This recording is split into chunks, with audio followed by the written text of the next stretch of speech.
There's been a very good study of people that had cardiac arrests or heart attacks. About 15% of them had NDEs, and the remainder did not have NDEs. And then they studied this group of people for up to 7 years. And there's no question that the people that had NDEs were significantly different from the other group. They tended to have a more spiritual belief system. They had a much lower fear of death. They had a much less materialistic view of the world. They were much more interested in religion, and it really changed their lives a great deal. So this has been studied very carefully, or what is called prospective or controlled studies, and has been proven to be fact. The event is so common, the pattern of the experience is so consistent, and its effect on people is so profound, that just for that reason alone, even forgetting why or what the spiritual or religious implications are, NDEs are something that affect a lot of people in a major way. Interestingly enough, another study, quite separate from the NDE, has also lent remarkable authenticity to the Lazarus phenomenon. Dr. James Winery, head of the U.S. Air Force's Aeronautical Research Unit, has come up with some fascinating insights into loss of consciousness. Dr. Winery works specifically with fighter pilots, exposed to acceleration stress of up to 9 Gs. That's 9 times the gravitational force on Earth. It's his job to put protective measures in place in order to ensure their safety. And one of the things that we began to look at from the science standpoint was in understanding loss of consciousness, especially when blood flow stops to the brain. We began to look at other events that humans go through, like cardiac arrest, sudden death episodes where an individual's heart stops or he has a rhythm disturbance that prevents blood flow from going to the brain. We were looking at what scientists were doing over in those areas. And we began to see that individuals that had sudden death, cardiac arrest, those kind of things, we began to see people reporting the experiences that those people had. And when we began to hear what individuals that had what were called near-death experiences were having these kind of experiences of dreams or being out of body or those kind of things, we really began to look at our information, and we said, boy, our folks are having a lot of the same symptoms that are being reported with sudden death and cardiac arrest. So we were really on track of a very hardcore traditional applied research medical program, and it just so happened that the information that we had from loss of conscious episodes was matching fairly closely the information we were getting from the literature in terms of sudden death, cardiac arrest, and near-death experiences.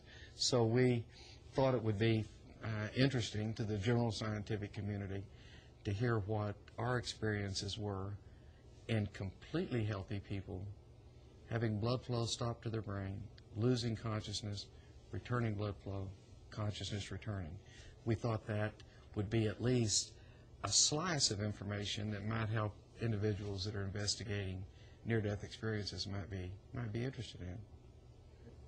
I think, as a traditional scientist, I think what our experiments really do is really lend tremendous credibility to what individuals that are having near-death experiences are saying. You really need to listen carefully, because our results suggest, incidentally, coming late on the scene, that what these individuals are experiencing are reported very accurately. So I think our experiments really lend a lot of credibility to that. I don't think our experiments give the final answer. I think they give you a lot of insight into probably what's going on in the brain, but boy, and there are things that our experiments don't show.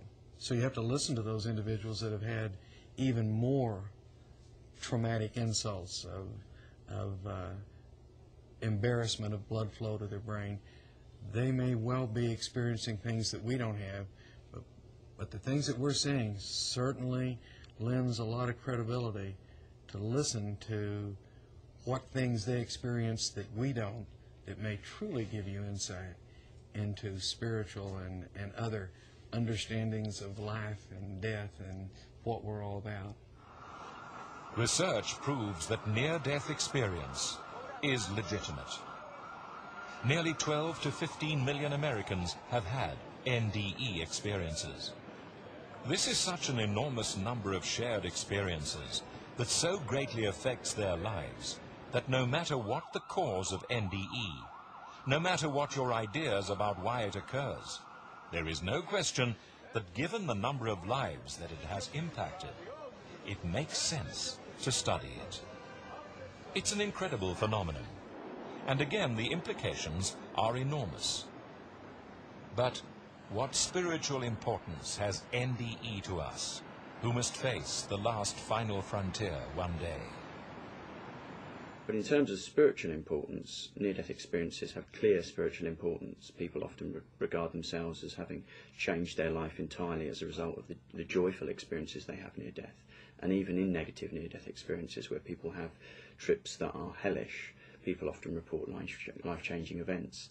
And arguably, even if it were brain chemical changes that were responsible for the actual near-death experience, and therefore it's a hallucination, the consequences could still be spiritual for someone. For mankind, the NDE phenomenon holds a message. Death is reality, and according to research and those who have witnessed heaven and hell through NDE experiences, we must think about our own lives. We will die as we live. What people are describing are very, very clear-cut, life-changing situations. Now, I think you mentioned you saw Ian McCormack, and when all's said and done, he's been travelling around the world for nearly 20 years. And he, like many, many of the others, recalls exactly what he saw, right to the very finest detail. And although he has been recounting his experience, and many others have as well, probably 2 or 3 or even 4 times a week for all these years, you can look at old videotapes, and what they described hasn't changed at all. It simply hasn't changed. In fact, this event is the single event in their lives that they remember most clearly, unlike hallucinations. The other thing, of course, that these are life-changing events.